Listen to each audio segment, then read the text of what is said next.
So let's start this topic, phase diagram, and this is basically first part of this series. I have planned to complete it in two parts, and this is the first part.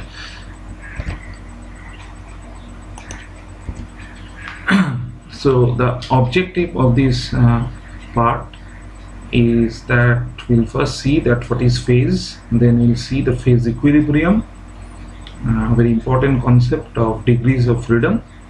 Then we'll see Gibbs phase rule and phase equilibrium diagram, and then the importance of phase equilibrium diagram, and then phase diagram of different type of systems like binary isomorphous system or eutectic systems. Then we'll see lever rule and microstructure at different locations in phase diagrams. So let us first try to define what is phase. It's a classical definition that a phase is a chemically homogeneous, physically distinct and mechanically separable. Let us try to understand all these terms one by one.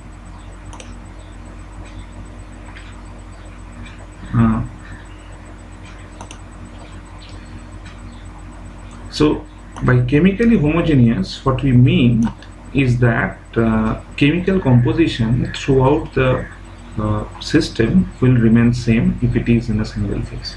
That means if you take a bucket of water and if you collect a sample from any portion of it, you will find the chemical composition is same, that is H2O. That means this is what is the in a same phase, and that is why the chemical composition at each and every part of that is same. Now by physically distinct means physically they are same at everywhere. Okay, that means let us consider an example of, let us consider some water in a container, and if you mix suppose sugar into it, okay, so what will happen? It will become a syrup solution, right? It will become a syrup. That means initially water was there and you put some sugar into it and mix it well, it will produce a syrup, and that liquid syrup solution is a single phase. Okay, now if you gradually give more and more sugar into that, then what will happen after the saturation, after a particular limit, you will find that even if you are mixing very well, still some amount of sugar is not going into the solution, and those are deposited or settled at the bottom. So this will happen after a certain amount of sugar if you added. So in that case, what is actually going to happen is that you will find two distinct phases. That means one liquid phase, that is the syrup, and you will find that this solid phase, which is sugar, and that will remain there. So physically you can see the two different two physically different states will present in this case. So it's not a single phase as a whole. The whole thing is now constituted of two phases. One is liquid, another one is solid sugar. So physically they are distinct. Now by mechanically separable means, by mechanical means you can separate one phase from the another.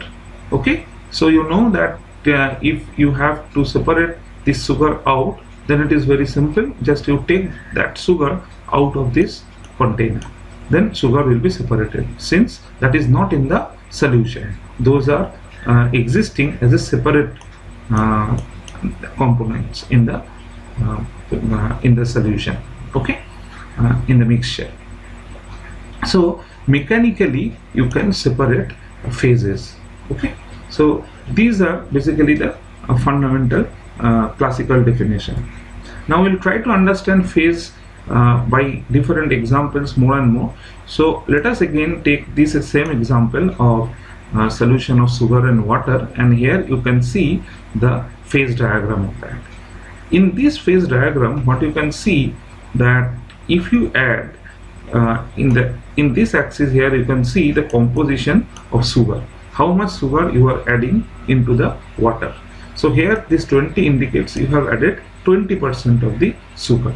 40 indicates 40% of sugar has been added, and the remaining portion is water. Okay. And here in the y-axis, basically temperature is plotted. So if you in this diagram you can see the left hand side of this blue line, which has been called solubility limit, you can see it's a syrup solution. That means it is a solution of sugar and water, and that is in a single phase. So syrup is a single phase and its state is liquid. Okay, so it's a single phase solution. But you see, suppose the room temperature is say 25 degrees centigrade. So corresponding to 25 degrees centigrade, you see the solubility limit is this one. That means if you add more than say 64% sugar, say this is 64. So if you add more than 64% sugar, then what will happen?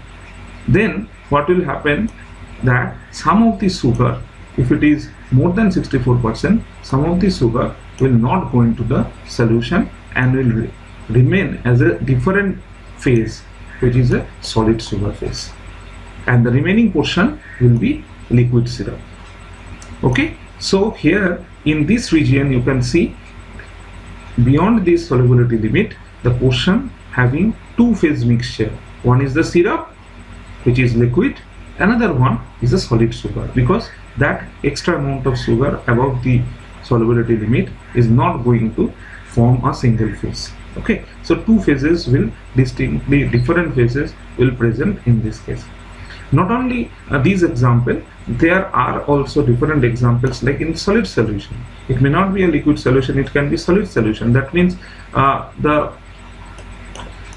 instead of water, maybe one particular metal component is there. Suppose copper is there, and in that copper maybe you are giving some other alloying element into it, and it is possible that if they have this similar kind of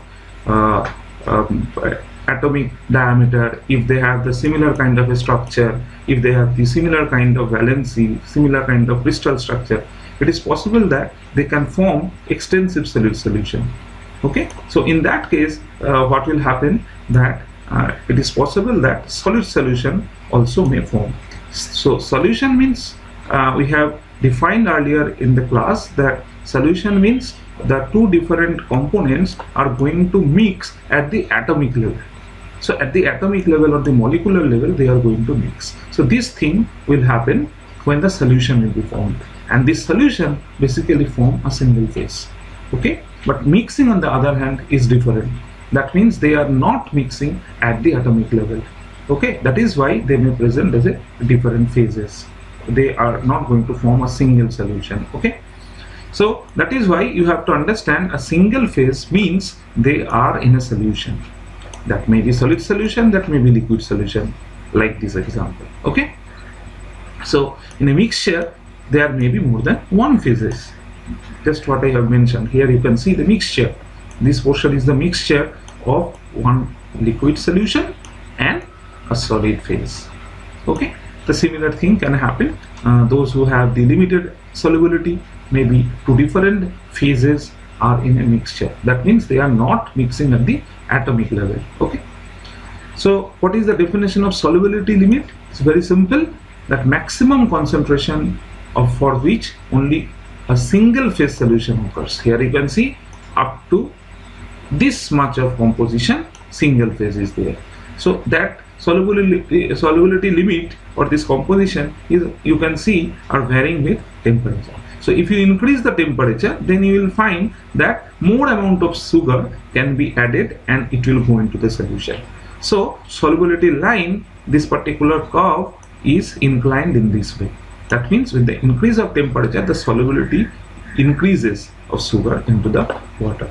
Okay, so this is the solubility limit line. Okay, so maximum concentration for which they will form a single solution is called the solubility limit. So one question, what is the solubility limit at 20 degrees centigrade? So corresponding to 20 degrees centigrade, you just draw this line and you find out what is the composition. It is 65%, so 65% is the solubility limit. So that means if the composition is less than 65%, that means the sugar that is added is less than 65%, then it will form a single solution, a syrup solution. But if it is more than 65%, it will be a mixture of two phases. One will be the syrup, another one will be the solid sugar. Clear? So finally, the phase can be defined in this way, that it is the mixing of components. Those components can be liquids, solids, combination of them, it can be anything. So mixing of components at atomic or molecular level. So that is what is the definition of a solution. So phase means it will be a solution. Okay, so mixing of components at the atomic or the molecular level, that is what is the phase. Now in this definition, one important term came, that is the component. Let us see what we actually mean by component. So amounts of which can be varied in the material independent of the other constituents. What is the meaning of that? Let us take the example that we have just given, that in case of water and you have mixed sugar. Okay, so what happened, that in this case you tell me how many components are there in a syrup solution. Suppose it is within the solubility limit. You have added sugar, say only 20% or 30% at say 20 degrees centigrade. So obviously it will go into the solution and it will form a single phase. Now in this single phase of syrup, how many components are present? The components, there are two components. One is water and another one is the sugar. Another one is sugar. But see, this hydrogen is not the component, or the oxygen is not the component, or within sugar the carbon, hydrogen, oxygen, those are present. Those are not components, because amounts of which can be varied in the material independent of the other constituents. So to keep it water, if you change H without changing O, that is not possible. So what you can do, that you can change water, you can change sugar as a whole.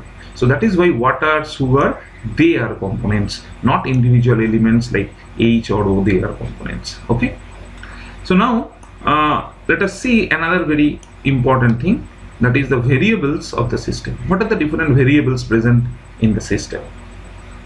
Okay, because basically what we are now trying to do is we are now want to find out what are the different variables of the system, what are the different constraints of the system, and what are the degrees of freedom at different phase coordinate. Okay, so that is our next target, and for that, first of all, we will try to define what we mean by the variables in the system. So before we going into this concept, let us first try to understand what we mean by degree of freedom. Okay, so degree of freedom. So degree of freedom, let us first try to understand this concept with a very simple example, and maybe away from the where we are right now. So let us take very simple two examples. Say one equation is there, 2x plus say y plus z is equal to some value which is known, say c1, some constant value that is known, say 20, 30, whatever that may be. Let us take another example, say 3x, another constraint, say 3x plus y minus z, and that is also known, say some constant c. And take another one, say x minus y plus z, that is known, that is say c3. Now we have a system, that system is defined by these three equations. Okay, maybe some physical system can be defined, its constraints can be defined like this. So here first try to understand what are the variables. Even in mathematics, you know, the variables are x, y and z. So there are three variables. Okay, in this system there are three variables. Now how many number of equations are present? See here, 1, 2 and 3. Okay, so there are 3 equations, provided they are independent. So actually the question is, how many independent equations are present? Apparently it looks like that there are 3 independent equations, though very much it depends on what are the constant that we are using here, but let us take that there are 3 equations which are independent. So if there are 3 equations and if there are 3 variables, then what is the degree of freedom of this system? The answer is there is no degrees of freedom of this system. That means the degree of freedom is 0. Now let us try to understand why. Let me give you another example and try to understand this one. Say I have given you a system is described by 2x plus y plus z is equal to say 10. Okay, a system is described by this constraint. Now tell me that how many variables are there? Number of variables here is 3. How many equations are there? Only 1. So number of equations are 1. So what is the degree of freedom? Degree of freedom means how many what is your degree of freedom? Here you can see what is the solution of xyz, you tell me. Suppose this is the equation that is given to you and you are asked to find out what is x, y and z. First tell me, can you do that?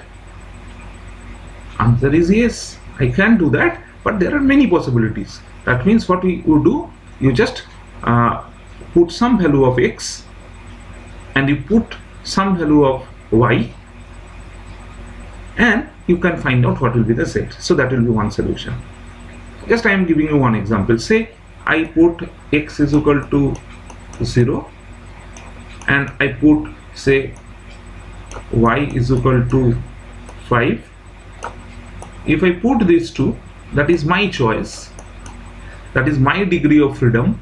I have taken arbitrarily these two values 0 and 5, and you can see to satisfy this equation, if you consider z is equal to 5, then it will satisfy this equation. So z is equal to 5, that is not my choice, that is coming from this constraint. So how many choices actually you made? You can make 2 choices, or you can consider x is equal to 1,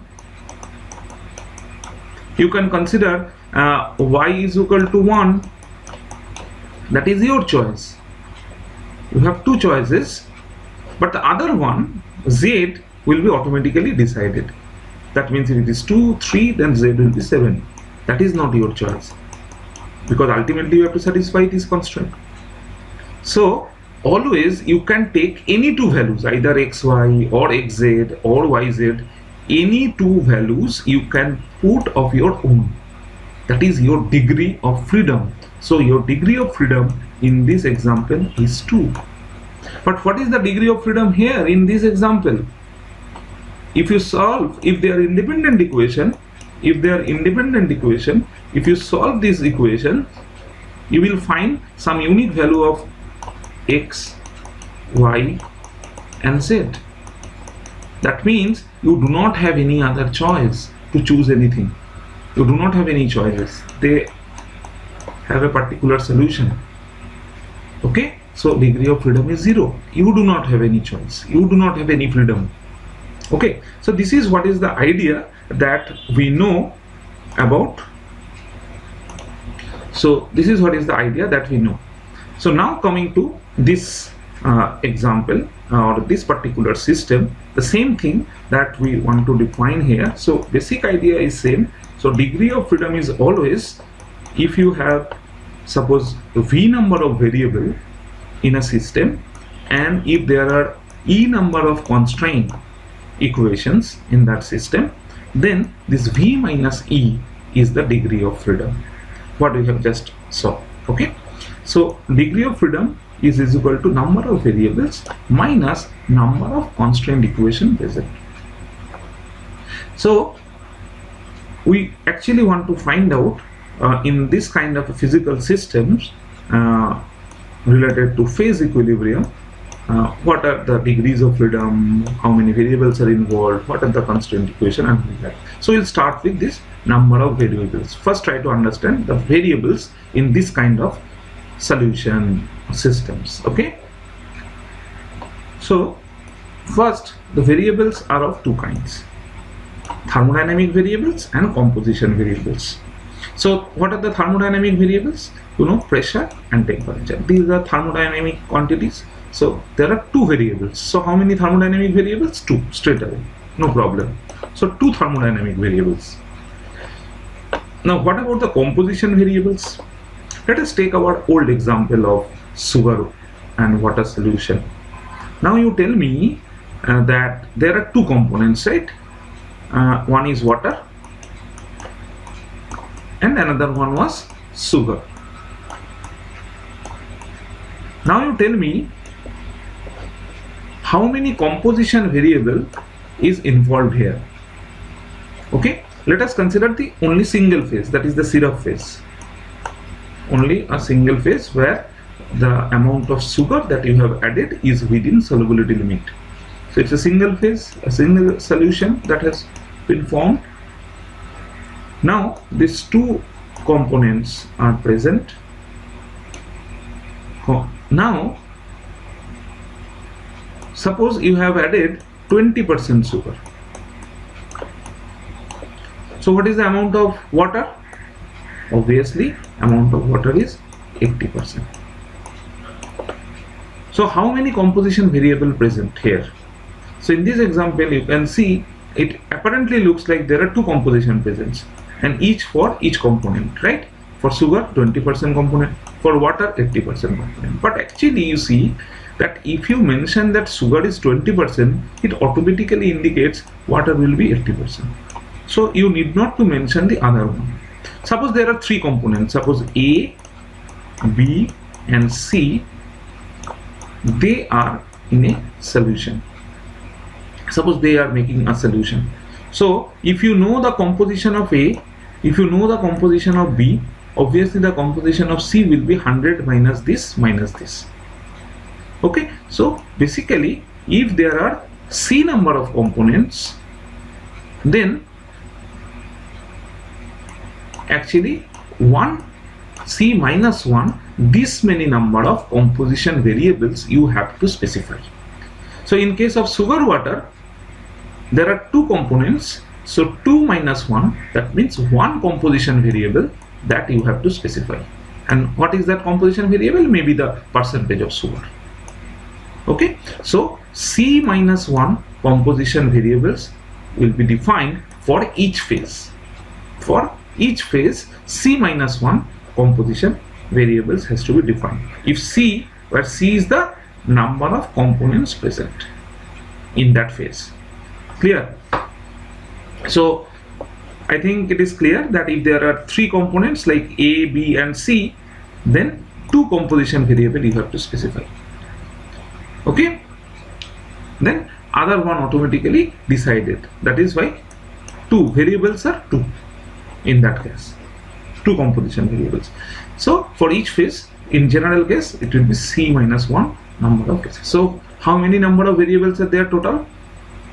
Two, those are thermodynamic variables, plus composition variables, that is C minus 1 for each phase. And if there are P number of phases, then this into P, if there are P number of phases. So this is the way by which you can find out how many total number of variables present in a particular system. Okay,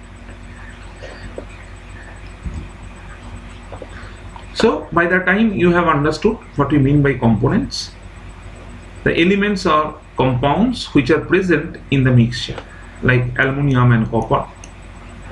This may be the components. Phases, those are physically chemically distinct, and here you can see one solid, two solid phases. Suppose alpha phase is there, beta phase is there, and they have they are in a mixing condition. So mixture of two different phases present here. So on a microscope you can see this kind of phases.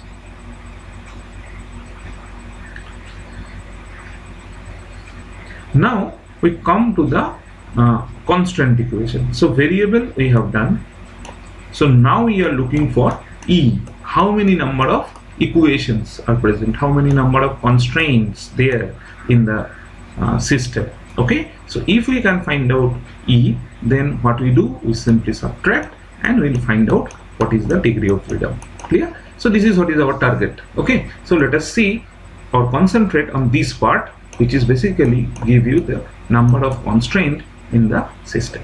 And this constraint equation actually come from the concept of equilibrium. So the phase diagrams that we are discussing in this chapter is basically equilibrium phase diagram. So the backbone is equilibrium. So what is the definition of equilibrium?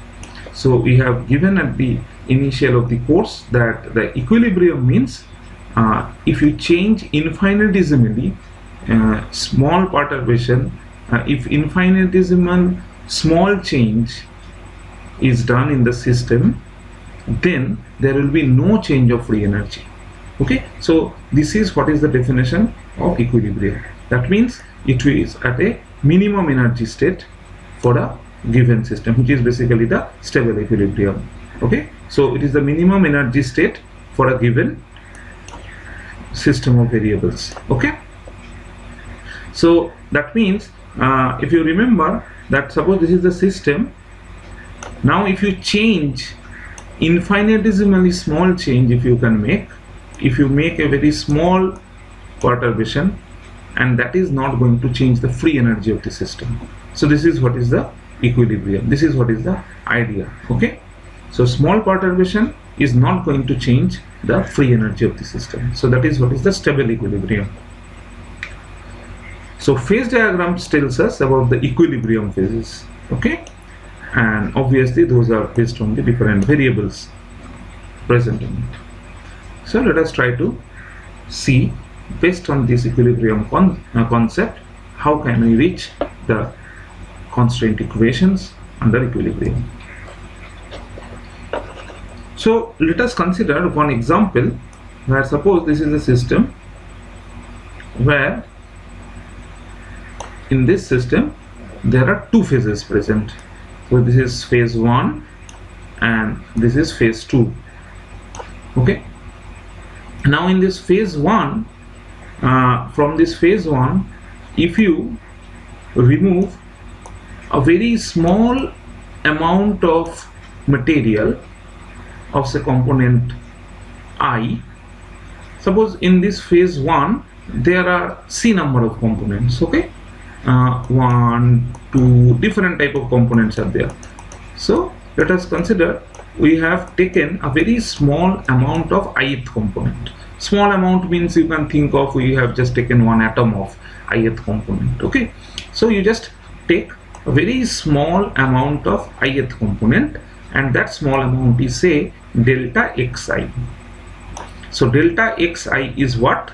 Is a very small amount of ith component is taken from this phase 1. Phase 2 is also consisting of these components, and what we have done, we have given back the ith component of the same amount into these two. So in this way what we have actually done, we have perturbed the system a bit. We have changed something. What we have done, we have taken something out of it and we have given something to this. So we have changed something in the system from one phase to another phase. So that will ultimately, some change has been done, small perturbation has been done. But what equilibrium is telling, if this is a very small amount, if this is a very small amount, then the free energy of the system because of this change is not going to change. So net change of free energy because of this will be 0. This is what is the definition of equilibrium. So let us try to find out what is the change in the phase 1 because of this amount that we have taken out from the phase 1. So that will be, so change of free energy of phase 1, that will be, if G is the Gibbs free energy of phase 1, Gibbs free energy of the phase 1, and partial change of the free energy per unit change in the ith component, if that quantity is del G del Xi, that means how the Gibbs free energy of the phase 1 changing with respect to ith component, and how much we have actually taken out. So this is what is the rate at which the free energy changes if you change the ith component. If you give the ith component to phase 1, we have taken out delta Xi, so minus delta Xi, this much amount, as if minus delta Xi amount we have given into it, which is equivalent to delta Xi amount you have taken out of this phase 1. So this is what is the change of free energy that is taking place in phase 1. Similarly, what will be the change of free energy of the phase 2? That will be del G, here this is for the phase 2, and this is what is the rate, how the free energy of the phase 2 changing with component, ith component, and that multiplied by how much amount is added in the phase 2, that is delta Xi. So what is the total change of the free energy of the system? So that will be simply this plus this quantity plus this quantity, and according to the equilibrium, summation of this is nothing but the total change of the free energy of the system is going to be 0, because small perturbation of the system are not going to change the free energy of the system. This is what is the definition of the stable equilibrium. So the equilibrium constraint, at the equilibrium, change of the free energy because of the small perturbation is 0. That is why this plus this is equal to 0, which means delta Xi will cancel, and ultimately what we'll get?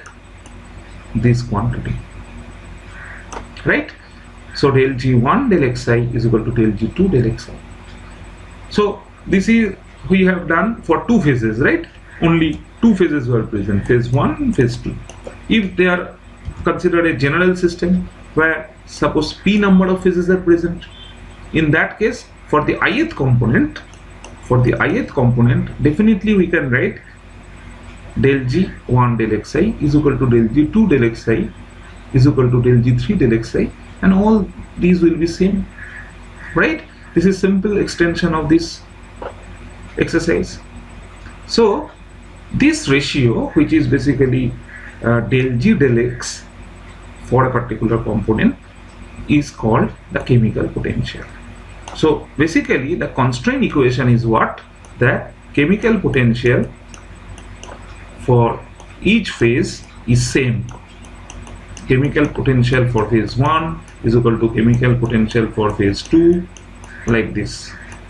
They are same. Remember, for a particular component, maybe ith component. Similarly, for another component, it is again will be same.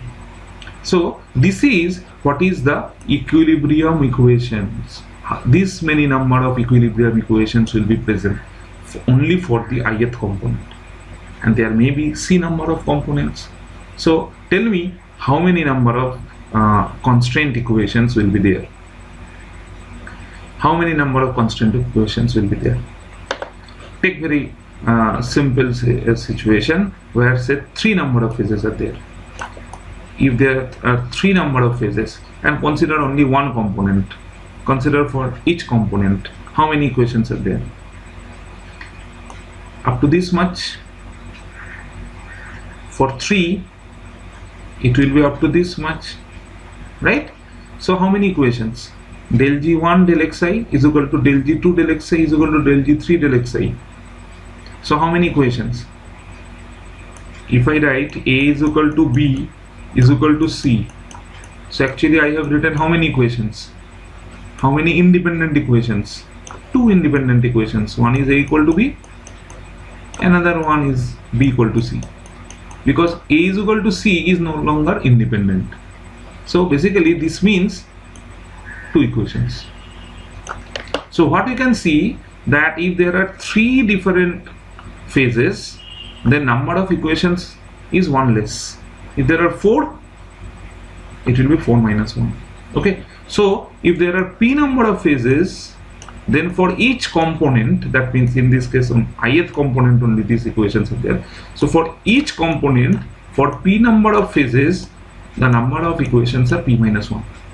Independent equations are p minus 1. If there are c number of components, then it will be c into p minus 1. So this many number of constant equation will be there. Okay. So here now if we summarize that, how many number of variables?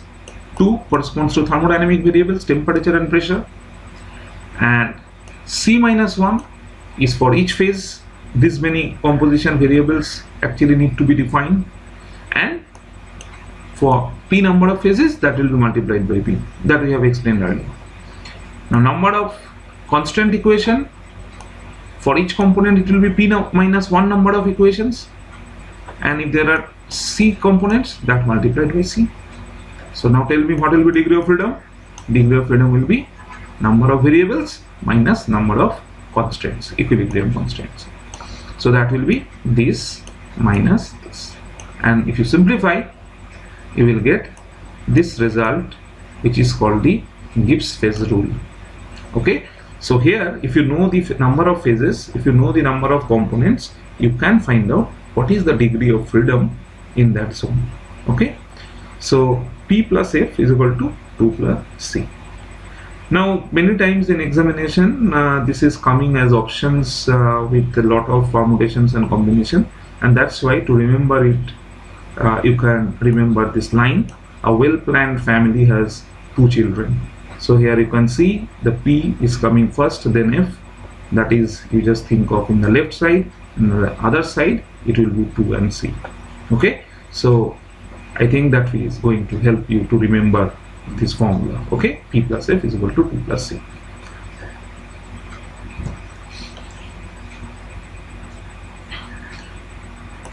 Now here one example has been shown, that here you can see example of copper and nickel, where this portion you can see that this is one particular phase, phase A, where you can see both copper and nickel atoms are arranged. They are mixing at atomic level, that means they are in a solid solution of copper and nickel. They are having a single phase, and let us consider that phase is phase A. So this is a phase of copper and nickel. Okay, whereas in this region you see this is also copper and nickel. They are also mixing at the atomic level, that means they are in a single phase, but the proportion of copper and nickel may be different, and they may be forming a different phase, phase B. Okay, so this one is phase A and this one is phase B. Maybe their structures are different, maybe other things are different. It is possible that the same components, but they have different phases. Okay, so these are one examples that you have to encounter more and more in this chapter. Now let us see this example of unary system. Here you cannot see what is written over there. It is basically written unary system. Unary system. Unary system means simplest system where the number of component is 1. That is called unary system. So only one component is there. For example, you take an example of water. You draw the phase diagram of water. So this is a common, already you have done in your thermodynamics course. You know, you have some idea how it looks like. And here you can see the PT diagram. Here in the y-axis it is pressure, and in the x-axis it is temperature. So unary diagram of water is like this. So now if we see our Gibbs phase rule into these different points, here you can see that suppose point A. Now first tell me, at point A we want to know what is the degree of freedom. Okay, degree of freedom of this system. Degree of freedom of this system means first of all, at A, how many phases are present to tell me? It is a single phase region, only liquid, right? So number of phases is 1. So at A, it is a situation where number of phases 1.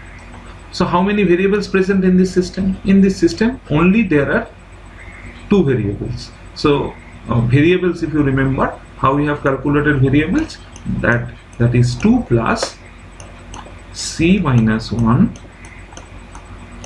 into P. That was the expression of variable, if you remember.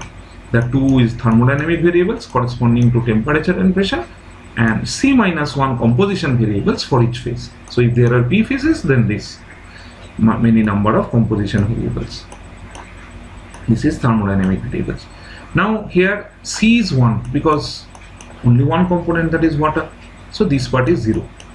There is no composition variable, no question of composition variable. So these 2 variables are there. And what are those variables? Pressure and temperature, right? So temperature and pressure, these are the only variables. So 2 variables. So this part is clear. So here also 2 variables, pressure and temperature. So what is the degree of freedom? If we apply the Gibbs phase rule, P plus F is equal to 2 plus C, you put the pressure phases as 1, composition as 1, then these 2 1 will cancel and you will get F is equal to 2. So that is why degree of freedom is 2. What is the meaning of degree of freedom 2 at this position physically? Physically means that the 2 variables you can choose of your own. That means they are free to choose. You can change pressure and temperature up to a range, at least you can change, but still you will be in a equilibrium region. That means you can change pressure as well as you can change temperature of, and for that you have a free choice. That means you can change both pressure and temperature, but still you will be in a position that is still in a 2 phase, in a single phase, and it is in equilibrium. Okay, so that is what is the meaning of degree of freedom. So 2 variables, both pressure and temperature, you can choose of your own, but still it will be in equilibrium. Okay, so this is what is the meaning of degree of freedom. But suppose you are at this point B. What is this point B? This point B is basically this line, on this line. And what is this line? This is saturation line, right? This is liquid and this is vapor. So here basically it is a 2-phase region. So in this region, what is there? Liquid plus vapor. It is basically the transformation when taking place from liquid to vapor. Okay, so this liquid plus vapor, so number of phases present at point B. So corresponding to point B, there are 2 phases present. Variables again 2. So if you put this number of phases 2 and number of components, that is 1, then it is coming that F is equal to 1, right? So you will get F is equal to 1. That means what? Among these or between these 2 variables, only or any one of them you can freely choose, but other will be automatically decided according to this diagram. That means suppose you want to change its pressure, suppose you want to change the temperature, because this is the temperature line. Suppose you want to change the temperature from here to here, but it will no longer be in a 2-phase equilibrium. You see, it gone to the single phase zone. So you can change pressure, but the temperature has to, you can change temperature, but the pressure you have to change so that still it will be in 2-phase equilibrium zone.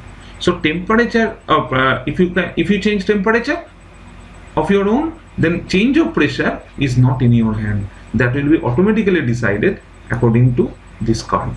Then only it will be in equilibrium, or a two-phase equilibrium zone in this case. So you have only one choice. Either you change your pressure, then temperature is not in your hand. You have to maintain this temperature. Okay, so any one of them you can choose of your own. This is what is the meaning of degree of freedom 1 here. But if you see this point, this is a triple point, you know, which is a fixed point kind of a thing, because you see that phase is 3, number of phases present 3, liquid, vapor, solid, all 3 phases are in equilibrium at triple point. So P is 3 and component is 1, then what is coming? F is coming 0. If you put in the Gibbs phase rule, F is coming 0. So F is 0 means what? F is 0 means pressure and temperature you cannot change. If you go away from this point, then it will no longer be in a 3-phase equilibrium zone. So this point, its pressure, its temperature, everything is fixed.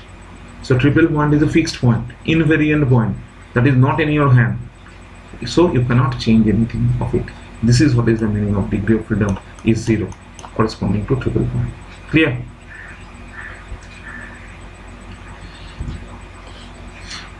Now from unary system to let us come to the binary systems. Now there are different types of binary system. Let us first see a very simple kind of a binary system called isomorphous system. Okay, isomorphous systems are those systems where extensive solid solubility exists. In those cases, those systems are called the isomorphous system. For example, copper nickel system.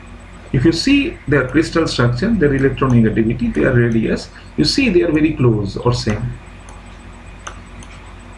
That means according to Hume 3 rules, they will make solution, or they will form solid solution extensively.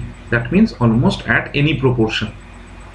Okay, so obviously liquid solubility will be there, but solid solubility will also be there extensively. And this is what is the thing, and we'll see how the phase diagram looks like for this kind of system. So this is our first thing that we'll see. Okay, then we'll see the other kinds of binary systems. So nickel and copper are totally miscible. That means 100% nickel can be replaced by copper, or 100% copper can be replaced by nickel. Okay, in all proportions they form a single phase solid solution. That is what is the meaning of that. So the typical copper nickel phase diagram look like this. So here you can see it's a binary system. So here you can see that in the y-axis it is temperature, right, and in the x-axis it is the composition. So basically in the axis, what we want to represent? We want to represent the variables. So just recapitulate, what are the variables? The variables are, if you remember, 2 plus C minus 1 into P. So what we do basically, that among these two variables like temperature and pressure, generally what we consider is an isobaric system. That means our isobaric plane has been considered. So the effect of pressure we are not considering. That means we are not considering pressure no longer as a variable. Okay, so pressure, let us consider everything. The phase diagram is taking place at a atmospheric pressure. Okay, so you take copper and nickel, you mix them, you are heating, the heating process that you are doing, and atmospheric pressure. So no way you are changing the pressure of the system when you are changing the phases. Okay, so pressure is no longer a variable. So if pressure is not the variable, then these two will become only one, and that one variable, thermodynamic variable, is the temperature. So that is what is plotted here. Now what we are considering? We are considering binary system. Binary system means C is equal to 2, right? C is equal to 2. So if you put C is equal to 2, what you can see that number of variables become 1 plus P. So here also you can see, depending upon the number of phases, number of variables are more. That is true, but we have taken only one axis for the variable. So only one composition variable axis has been chosen, because that is sufficient to present all the composition, and I will show you how we can do that. Okay, so what we have actually taken, one composition variable is taken instead of P number of composition variables. Only one composition variable has been considered as an axis. Okay, so in that axis actually all composition variables can be plotted, and this one is the temperature variable that we have considered, and pressure we have not considered as a variable. Okay, so what will be our modified phase rule? Our modified phase rule will be P plus F will be is equal to 1 plus C. This is our modified phase rule. Anyway, now let us see the different important points. Here you can see this line is called the liquidus line. This point is 0% nickel, and gradually the composition of nickel has been increased, and here it is the 100% nickel. That means here it is the 100% copper. Okay, so this point indicates the melting point of copper. Okay, and this point indicates the melting point of nickel. Clear? Now what you know in case of Unary system, that the phase change from liquid to gas or liquid to solid takes place at a fixed temperature. Okay, that means during phase change there will be no change of temperature. That we know for Unary systems like pure water, that we know, right? But when we come to the binary system, what we observe is that as long as it is pure copper, here you can see this portion is solid, but after that it is liquid. Here you see the green color is showing the liquid and the blue color is showing the solid phase. Okay, and this green line, anything above this green line you see is liquid, and that is why this line is called liquidus line. And anything below this blue line, is a solid phase. That is why this line is called solidus line. Here you can see this nickel, up to this much nickel is solid, but above this temperature nickel is liquid. It's a sharp change. During phase change from solid to liquid there is no change of temperature. But if you see, say 20% nickel and 80% copper, suppose this composition 20% nickel and 80% copper, here you can see if you mix 20% nickel and 80% copper, and if you heat it, after this point you will find that phase change will start. That means it is a region where liquid and solid phases will be there, and during this phase change you see the temperature is not constant, that is changing, which we have not seen earlier in the Unary system. In Unary system always there is phase change taking place at a constant temperature, but here we can see the phase change is taking place over a range of temperature, and this range of temperature also varying with the composition. Here you can see this V is varying with the composition. So this is what is the phase diagram typically that is observed from the experiments. Okay, so this one is the liquid phase where the liquid solution is there, and this one is the solid solution. That means copper and nickel mixing at the atomic level and forming a solution. Okay, this is the alpha, beta, gamma. These are the symbols used to represent the solid phases. Okay, so here it is given by alpha, it's a solid phase. Okay, so you have understood what is called liquidus line. Anything above it is called is liquid. Solidus line, anything below it is solid. Okay, and in between it is a two-phase region. Okay, so now using this Gibbs phase rule, rather this modified Gibbs phase rule, you can also find out the degrees of freedom of a point here or here or here, simply using Gibbs phase rule, this modified one, because pressure we are not considering. That is why instead of 2 we are using 1. Okay, now let us see this same system, copper nickel binary system, which we are calling as isomorphous system. That means they have extensive solid solubility. That means copper can mix can be in solution with nickel up to 100%. Okay, so for this kind of isomorphous system, suppose we want to know the number and types of phases present. Okay, so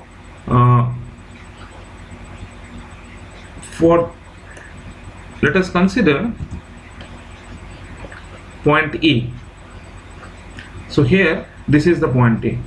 Okay, so point A, it is correspond to a particular temperature and corresponding to a particular composition. That means suppose 60% nickel is there. This is what is the overall composition. CO, this particular symbol used to represent the overall composition. Okay, so overall composition is what? 60% nickel, which means 40% copper. Okay, so this is a solid phase. You can see this is a solid solution, so this is a solid phase, and that phase is represented by alpha phase. Now coming to point B. Now point B is a point where two phases are present. One is liquid phase and another one is solid phase. So this is a mixture of two phases, liquid and solid. Okay, and this point B actually represented by a particular composition and a particular temperature.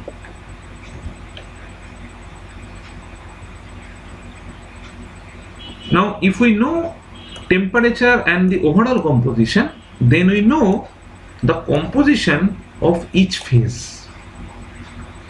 That is very interesting.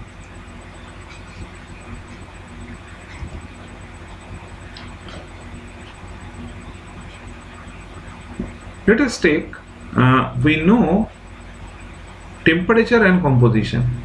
Suppose we know the temperature and we know the overall composition is 35.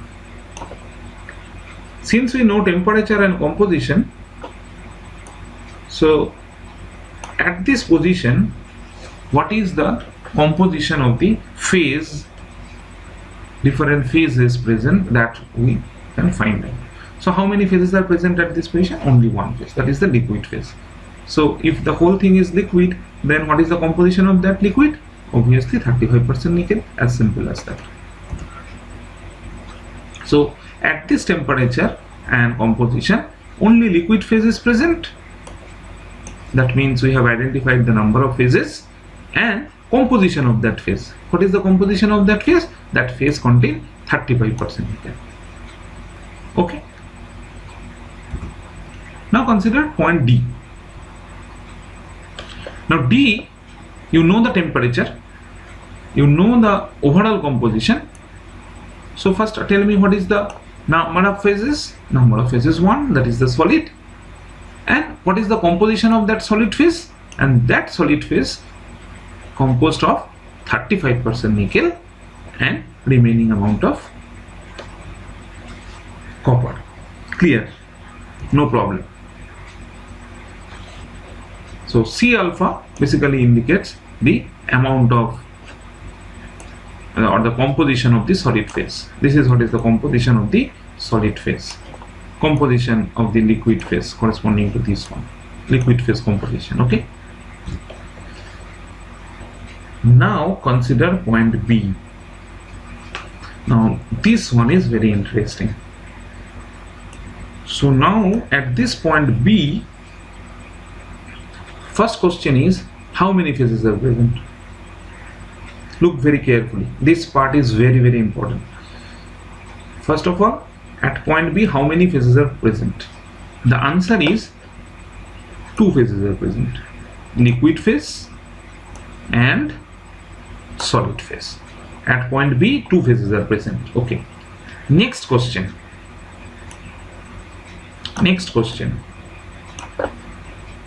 What are the composition of each phase?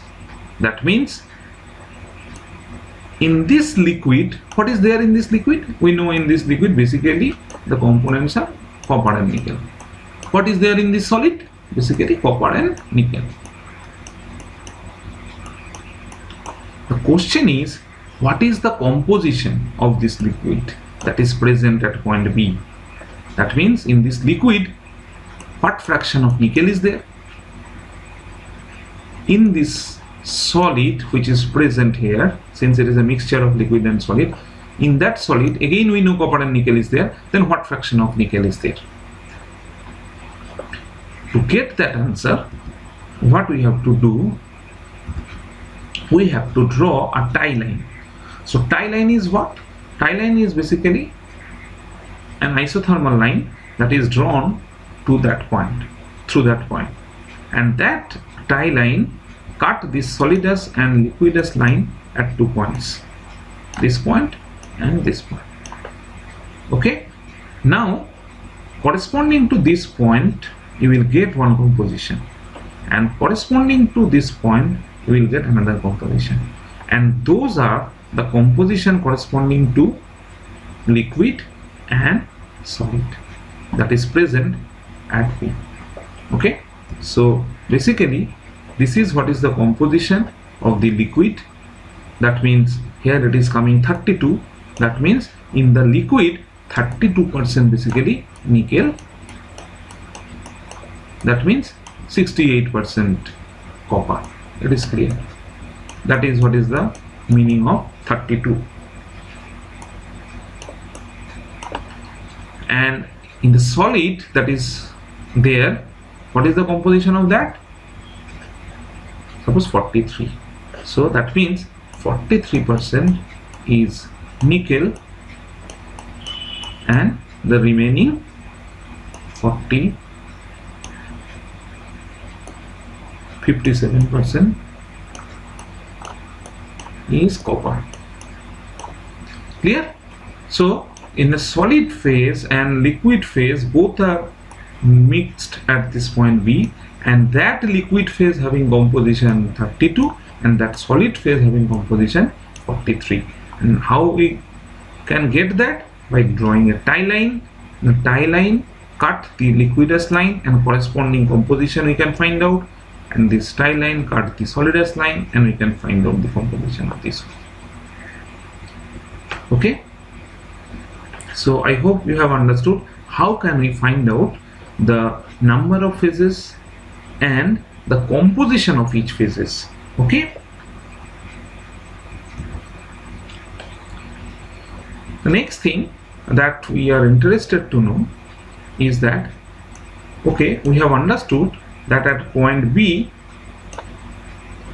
two things are present, two phases are present, liquid is there, solid is also there at point B because it is a two-phase region, right? And we have also identified that in this liquid what is the composition of nickel, and in this solid what is the composition of nickel. But right now we want to know that, okay, liquid and solid is there. The question is, how much is liquid and how much is solid? It is a mixture of liquid and solid. Is it a 50-50 or something else? So that we have to find out next. That what is the weight fraction? How much is liquid and how much is solid? That we want to find out. So let us take this point B again, where the overall composition is 35%. Overall composition is 35%, and it has liquid and alpha, and they have the composition that we can find out from the tie line that we have seen earlier.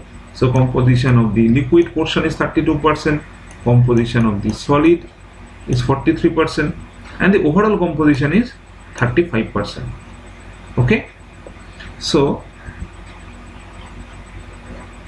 first it has been solved for A. A is very simple. It has only single phase liquid, so 100% is liquid. And solid is 0. Point D, it is also simple. It is 100% solid, there is no liquid. The weight fraction for A and D are very simple, because you can see it is 100% solid, so 100% solid, remaining is 0 is liquid. Main thing is what is for B. Look very carefully. To find the weight fraction of B of liquid and solid, the liquid fraction, WL indicates the liquid weight fraction, is this length S. S is this blue colored length S. That means this composition minus this composition. So S is what? 43 minus 35, this length. Okay, so S is 43 minus 35 divided by R plus S. That means the total length of the tie length. That means 43 minus 32. So from here to here you just subtract. So this total length is this. So this will be the liquid fraction. And what is the solid fraction? Simply 1 minus that. If it is 73%, it will be 27%. As simple as that. But you can also find out by this R divided by the total length. R is what? R is this fraction, that is 35 minus 32. So how can you remember? Remembering is very simple. To find out the liquid fraction, you just take this side, the opposite one. Here you see from point B, this is the liquid part which is there, and this is the solid part. So to find out the liquid fraction, you will take the opposite side, this one, divided by the whole.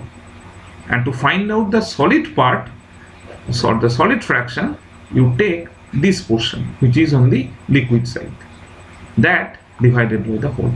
So only thing that you have to remember, and you can find out the liquid fraction and the solid weight fraction at two-phase regime. So what is tie line? It connects the phases in equilibrium with each other, essentially an isotherm. So we have understood what is that. So how much of each phase? Think of it as a lever. What I have just told you, just to remember, as if this length is R, this length is S. So when you want to find out the liquid fraction, then consider this one divided by the whole. And when you consider the solid fraction, you take this portion, that means the green portion, divided by the whole. Okay, so this is what is called the lever rule. This is what is the lever rule, by which you can find out the weight fraction. Okay, so here you can see in terms of the proper symbol, it has been written for the liquid fraction. For the liquid fraction, we have to take the opposite side, that means this one, that is C alpha minus overall CO, C alpha minus CO, divided by C alpha minus CL, the whole length. Similarly, for the solid fraction, you take this part, that means CO minus CL divided by the whole length, C alpha minus CL. So this thing only you have to remember. If you want to see the derivation, derivation is very simple. That means if you consider the liquid fraction is WL and the solid fraction is W alpha, so summation of them will be 1. That is obvious. You can see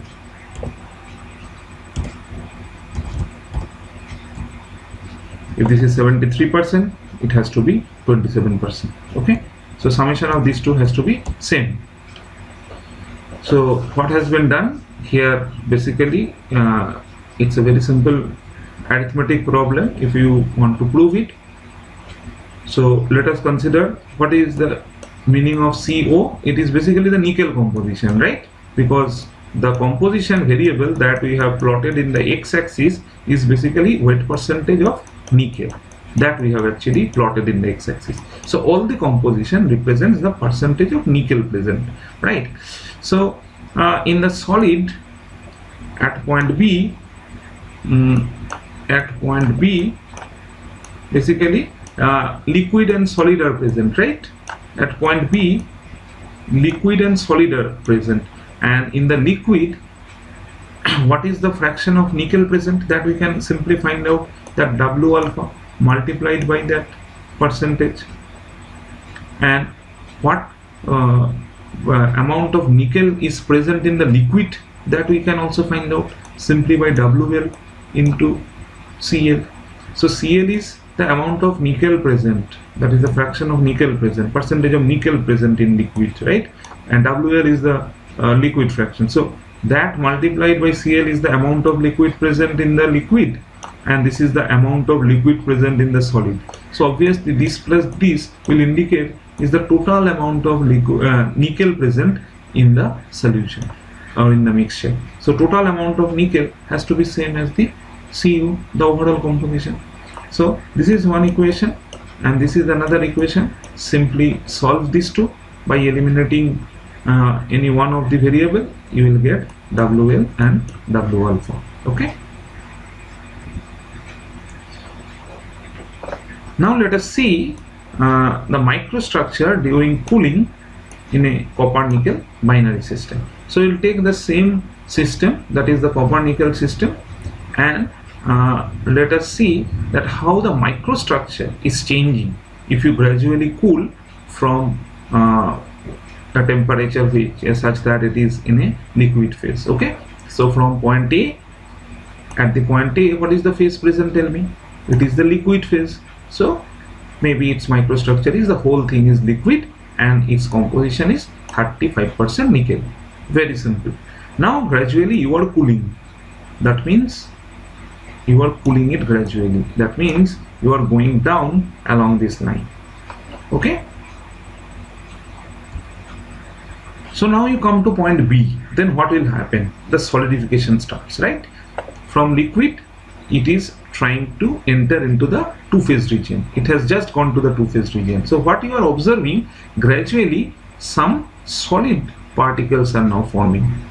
Okay, so these solid particles are basically what? These are alpha particles. Some solid particles are formed and the remaining portion is liquid. Okay, so this is what is happening at this position. Okay, so exactly just below this position, what is the composition of the liquid?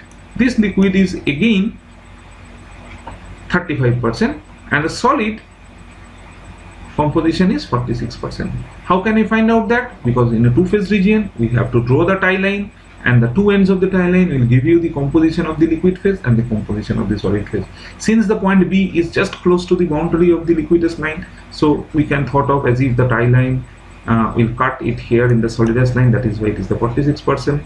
So these alpha particles having 46% nickel, whereas this one is almost as if 35 because it is almost there. Now somewhere between, at this point you see more and more alpha particles are gradually forming. Okay, from the lever rule you can understand that gradually this portion is increasing, and this portion basically indicates the wet fraction of the solid portion, because if you remember, the opposite hand represent for the how much percentage of wet percentage of solid is there. Okay, so you can see that gradually they are increasing. The blue one indicates the alpha. Okay, and remaining portion is liquid, but that liquid is not at the same composition as this one, 35%, because 35% is the overall composition. But here you see from the tie line, you see the composition is now 32. So liquid having composition now 32 and the solid having composition is 43. Okay, so here very close to the solidus line the things will reverse. So 24% is the now composition of the liquid, whereas 35, almost 35, 36% is the for the solid. Okay, and you can see a lot of solid is present there now, and it will be almost 100%, and it will be exactly 100% when it will become here. It is a single phase now. Here it is a mixture of two phases, one alpha, another liquid. Here it is a single phase, only solid is present. These are the grain boundaries. Okay, and what is the composition of this solid phase? 35% nickel. Okay, so how the microstructure is changing in this solidification process or the cooling process, you can see. Okay, I hope you can understand. Now the thing that we have discussed here, that means we are basically, the cooling process is very slow. That means from one point to another point, if you are going and if you allow sufficient time, then only you will find this kind of thing. But actually, if the process is a bit fast, then what you will observe, this kind of a core structure. Okay, so only if the process is very slow, then only you will get this kind of a uniform structure. Otherwise, you will find this kind of a core structure. That is quite obvious, because you can see that if you cool it very fast, the outer surface may have a different composition, because from here to here, if you go very fast, maybe the outer surface will not reach to that composition, because this, how this composition is changing. Here you can see the composition is this, here you can see the composition is different. Compositions are different means some kind of a diffusion is taking place. Okay, that means the gradually what is happening, the nickel is going from the liquid phase to the solid phase. So this diffusion process requires time, and if you do not allow time, if you do it very fast, then this diffusion process will not be completed, and then what will happen, that this kind of a core structure will happen, and you can see the different color basically indicates the different composition. So they will not have the same composition even if they may be at a particular temperature. Okay, so this is called the core structure. But right now let us not discuss about the non-equilibrium diagram. Okay, here one very important thing, one very important observation is that you can see with the change of the composition of nickel into the copper, if you mix it, you see the strength of the material is changing. So you can see, as you increase the amount of nickel in the copper, gradually the tensile strength is increasing. On the other way, if you look from the other side, suppose this is the strength of the nickel, and if you add copper, then also you see the strength is increasing. Okay, maybe at a particular composition you may get highest amount of strength.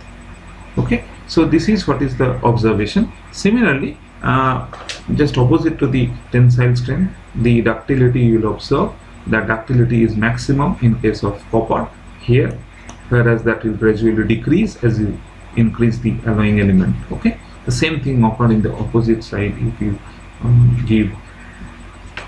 If you alloy with copper in the nickel, gradually its ductility decreasing. Now till now what we have discussed was isomorphous system. Now let us discuss another kind of binary system which is not isomorphous, which is eutectic. So isomorphous, what we have told earlier, isomorphous means that they have complete solubility at the solid state. That means solid solution will take place extensively. And in case of eutectic system or other kind of systems that we are going to discuss probably in the next video, are of binary systems, but they have limited solubility. Okay, let us take one example and try to understand what we mean by limited solubility, and let us try to understand this specific kind of binary system which is called the eutectic system. Let us take this example of a copper and silver. Okay, so here you can see in the x-axis we have plotted percentage of silver, weight percentage of silver. Okay, so that means here it is 100% copper, and gradually the silver percentage is increasing, and here it is again 100% silver. Okay, so here if you observe very carefully that if you try to add silver with copper, then they do not have solid solubility. They do not have solid solubility much. Okay, they have a limited solid solubility. That means I am just giving you one example. Let us consider at a temperature 600 degrees centigrade, only at 600 degrees centigrade only maybe 2% or 3% silver can go into the copper. So at 6%, at 600 degrees centigrade, only 2 to 3% silver can go into the copper and form a solid solution. Okay, and the maximum amount of silver that can go into the copper and form a single solution or a solid solution is 8%, and that is taking place at a temperature 779 degrees centigrade. So at around 780 degrees centigrade, maximum silver that can go into copper is 8%. That means very limited solid solubility, and that is also taking place at a very higher temperature. In fact, you can see the graph starts from 200 degrees centigrade. That means almost at room temperature, no silver can go into copper. Similarly, on the silver also, if you try to alloy copper with silver, suppose silver is there and you are trying to add copper into it, and you see that at this point where only 7.8% copper you can add, but still that is maximum that you can add, that is 780 degrees centigrade. So that means very limited solid solubility is there. So that means that copper and silver do not form solid solution at low temperatures. They do not form a single phase at this region. So this is at this region solid phase existing, but they are not a single phase. Mixture of two phases may be there. Okay, so let us see the things that we have observed also in case of isomorphous diagram. This one is the liquidous line above which it is liquid. This one also liquidous line. Okay, this one is the solidus line. This one is the solidus line. This one is the solubility curve, that how much silver can go into copper. This one is also the solubility curve. Okay, so here you can see that what are the primary phases present. One of the primary phases is the liquid phase, that is shown by the green color. Another one, this phase alpha phase, that is another primary phase, which is copper rich phase. That means most of the thing is copper, only a small amount of silver can go, but it is a single phase solid solution, but that is taking place even at a very high temperature, and maximum up to 8% you can see at 780 degree.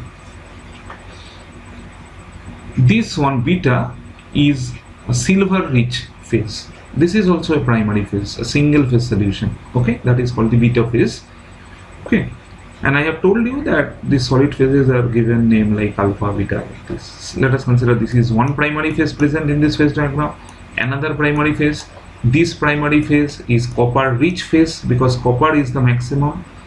This one is the silver rich primary phase. Another one is the liquid phase.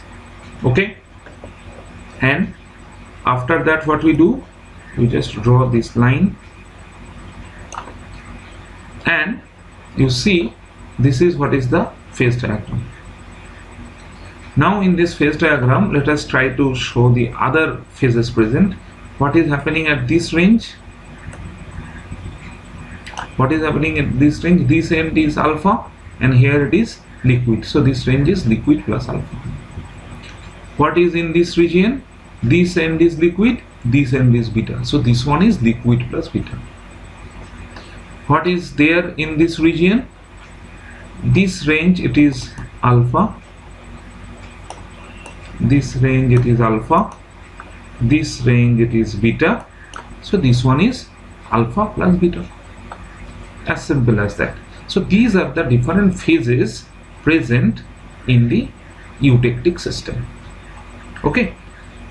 The only thing that is observable in this diagram, that is, look at this particular point corresponding to a composition of 71.9% of silver into copper. This is a very interesting point.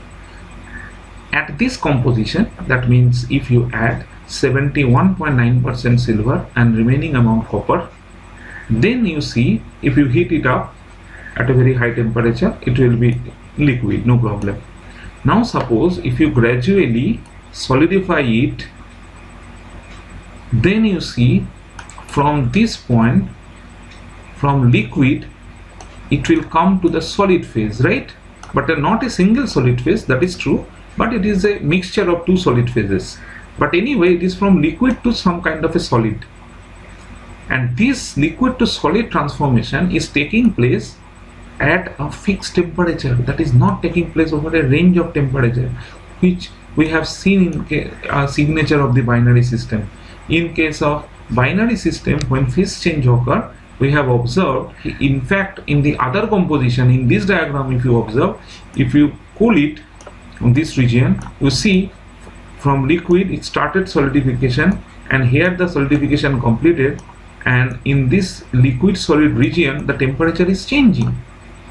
In the previous cases in isomorphous system, we have seen that from liquid to solid transformation during phase change, temperature is changing over a range. Where we have seen that during phase change from liquid to solid, temperature do not change, that is the signature of unary system, like water. When water converted into solid, then during phase change, temperature remains constant. So that property of unary system is observed here only at this composition. That means at a fixed temperature, when the phase change occurs, that is taking place at a fixed temperature. When the phase change from liquid to mixture of solids happen, at that time there is no change of temperature. So that is why this is looked like unary system, how the thing, but that is also happening only at a fixed composition, and that composition is called eutectic composition. The temperature is called eutectic temperature. Eutectic temperature of copper silver. Okay, this composition and this is, and this reaction or this invariant reactions, invariant, the name came from the fact that the temperature remains invariant. Temperature is not changing during this transformation. So this transformation or this reaction is called eutectic reaction or eutectic transition.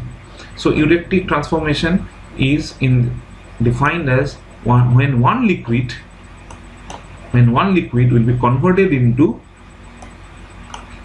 two solids, but during this transformation there is no change of temperature. Obviously you are cooling,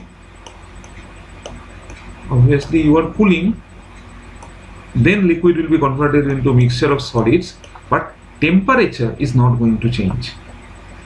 Okay, on the other way also, if you heat from that end, then also this transformation takes place the other way. If you heat it the other way, this is also taking place, but during this transformation the temperature is not going to change. So, but this is happening only at this composition. What is that composition? 71.9%, around 71.9% composition. Okay, and at that time, what is the composition of these? What is the composition of these? That you can find out from this tiny 8, and this is 91.2. This one is 8, this one is 91.2. The composition of alpha and beta phases that will just form here. But if you go down gradually, then obviously these compositions are also changing. Okay, according to the timeline here. Anyway, this is what is the eutectic composition. Now let us take another example of eutectic system, which is the lead tin eutectic system. So in this case, you see an example. You see the basic thing is exactly same. Here it is x-axis is presented weight percent of tin. It is 100% lead. It is 100% tin, and these are composition of tin. Okay, and what is the eutectic temperature? 183 degrees centigrade. And what is the eutectic composition?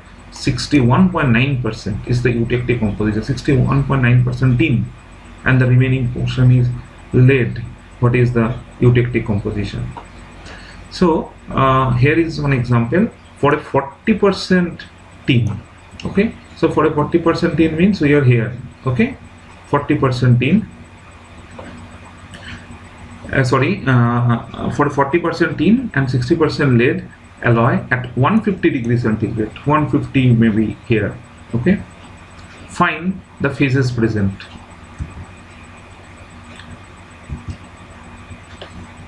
So the phases present here, you can see 40% tin, 40% tin, 150 degrees centigrade. That means we are talking about this point. So how many phases are there? Remember, this region, this solid phase region, is not a single phase. It is two phases are mixed. One is alpha phase, another one is beta phase. Alpha phase is a lead rich phase, beta phase is a tin rich phase. The mixture of that is this region. So the phases present are alpha and beta. Next question, what is the composition of the phases? Okay, we have understood there are two phases. One is alpha, another one is beta. That is there. Now in alpha, what is the percentage of tin? In beta, what is the percentage of tin? That we want to know. So in alpha, so what we have to do in a two-phase region? Always we draw a tie line to find out the composition. So what is the composition of alpha? That is 11% tin. What is the composition of beta? That is 99% tin. Okay, so these are the composition of alpha and beta that we can find out at this point. The relative amount of each phase, we are also interested to find out. Tell me how much is alpha, what weight percent is alpha, and what weight percent is beta. Then use the lever rule. Okay, we have to find out alpha. So which hand we will take? We will take the opposite hand. Okay, so S divided by the total length. Okay, that means this composition minus this composition divided by this composition minus this composition, the whole length. Okay, so 99 minus 40, that is what is this length, divided by the whole length. That means composition corresponding to this one minus composition corresponding to this one. That is 99 minus 11. So that will be the weight fraction of alpha. So what will be the weight fraction of beta? If it is 67%, weight fraction of beta will be 100 minus 67. Okay, as simple as that. That is 33%. Now the same question. Now the question is, consider this 40% tin again. At 200 degrees centigrade, find the phases present and their composition and their weight fraction. Everything we can find out at 200 degrees centigrade. Sorry.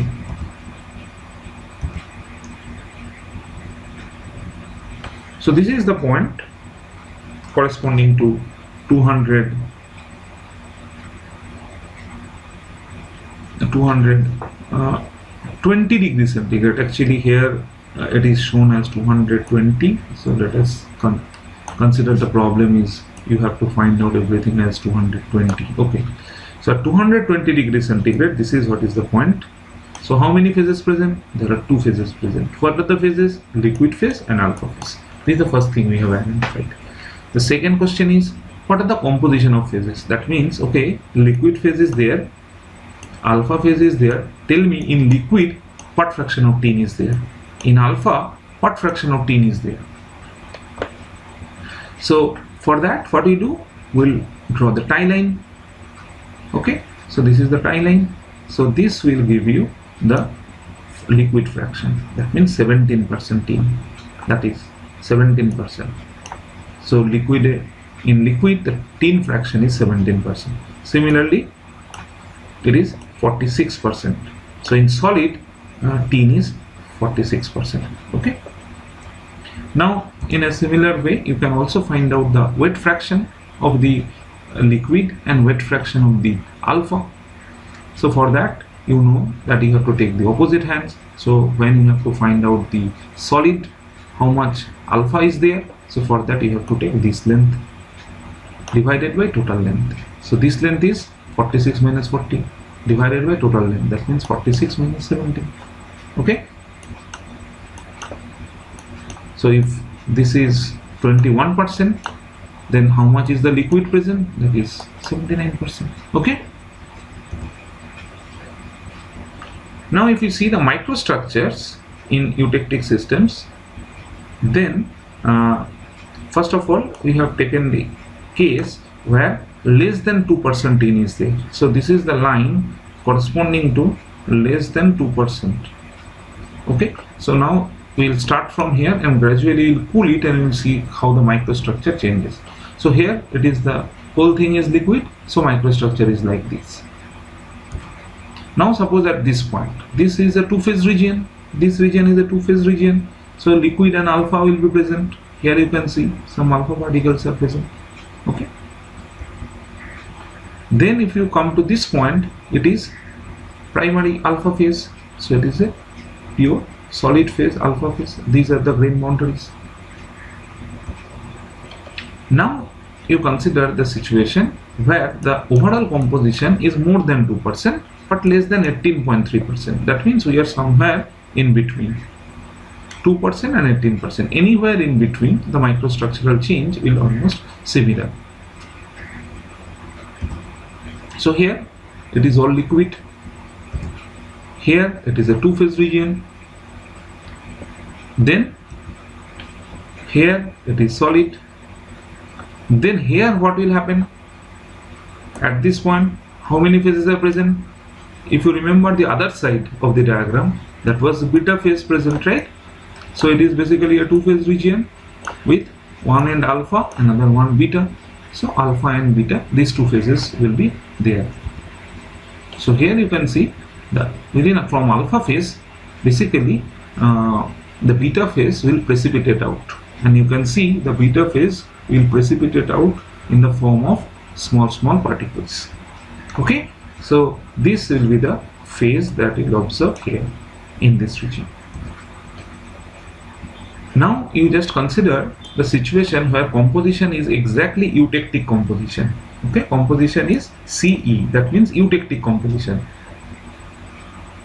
For eutectic composition of a system, that means in this case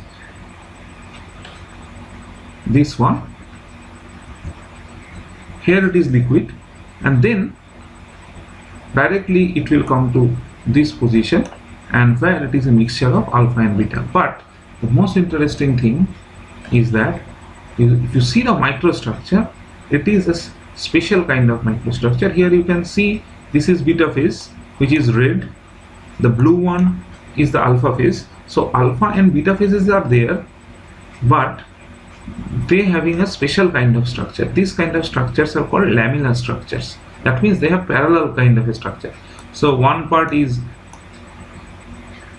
so this kind of a structure. So alternate layers of alpha and beta has been formed, and some grain boundaries are also there.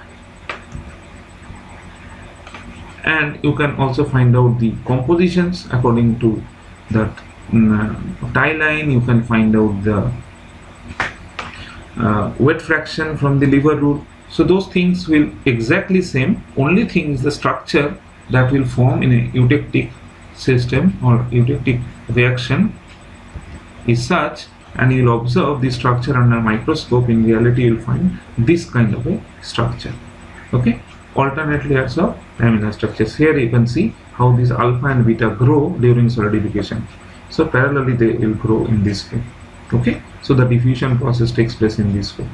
Okay, team basically going out away from this alpha side. Similarly, lead is going to diffuse out from the beta side, and the structure actually looks like this.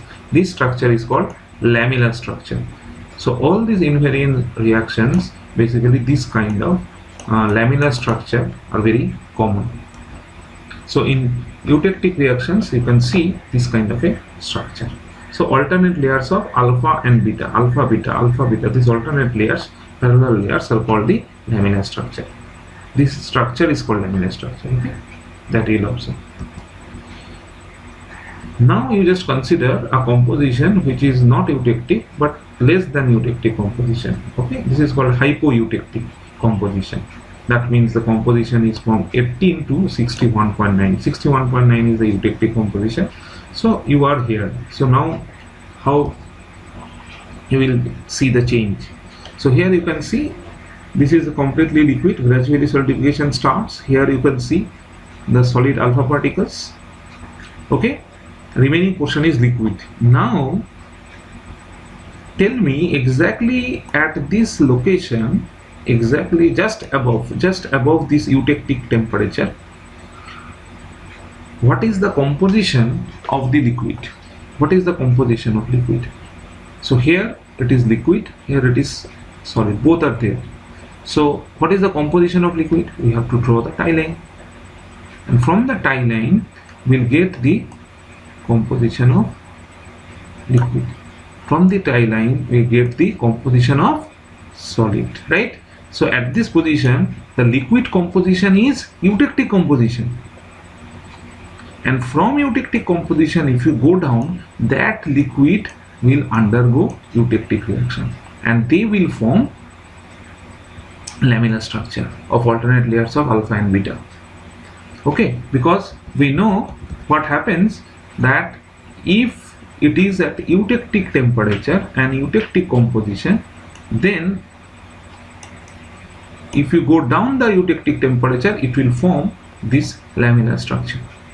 So the same thing is basically happening here also, because at this location the liquid that is present is having the composition same as 61.9%, which is the eutectic composition, this liquid, and it is now going down or crossing this eutectic temperature. So this liquid will be converted into laminar structure of alternately layers of alpha and beta. But this alpha, which actually formed before coming to this eutectic temperature line, so these are kind of pro-eutectic. Before coming to eutectic, this alpha already has been formed. So these are pro-eutectic alpha. And after that, what will happen? If you observe, this liquid portion, that green colored portion, now converted into this laminar structure. And this globular structure that has been formed earlier before coming to the eutectic, these are called pro-eutectic, or the primary alpha, basically they formed earlier. Okay, pro-eutectic solid, pro-eutectic alpha, and these are laminar structure that will form because of the eutectic reaction will take place of this liquid, because this liquid, even if the overall composition is 40%, but at this location this liquid will have a composition of eutectic composition. Okay, so that's why it will converted into laminar structure. So this is the way how the microstructure is going to change.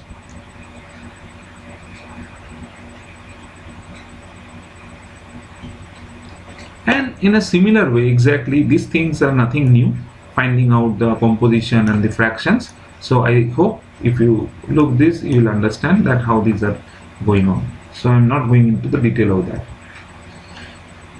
So in case of a hypoeutectic, you have observed the pro-eutectic phase is basically alpha if you in the hypoeutectic region.